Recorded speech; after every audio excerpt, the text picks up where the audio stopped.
Dalawang sugatan matapos mabagsakan ng puno ng akas ang kanilang sasakyan sa Novaliches. Bumigay raw ang puno dahil bukod sa paglambot ng lupa, binunot pa ang malaking ugat nito para hindi makaabala sa drainage na isang buwan ng ginagawa. Natong report ni Lynn Olivario.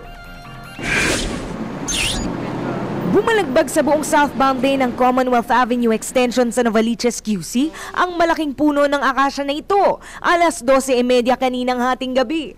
Sa malapitan, makikita ang Kia Rio na ito na naipit sa pagitan ng mga bumagsak na sanga ng puno. Lumubog pa ang likurang bahagi ng kotse na saktong nabagsakan ng puno. Kwento ng nakakitang security guard, binabaybay ng kotse ang kalsada nang bigla na lang itong mapapreno.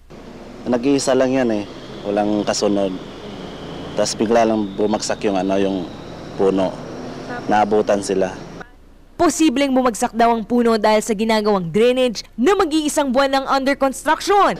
Dalawang ugat kasi yung pinutol dyan Dalawang ugat na malalaki. Nawala ng puwersa yung pundasyon ng puno.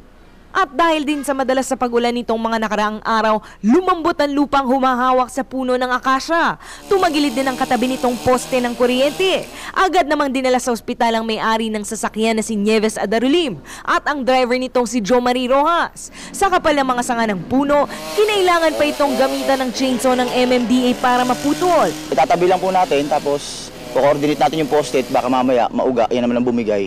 Pagka may go signal lang ang ating mga Meralco, kasi pwede na siguro padaanan to.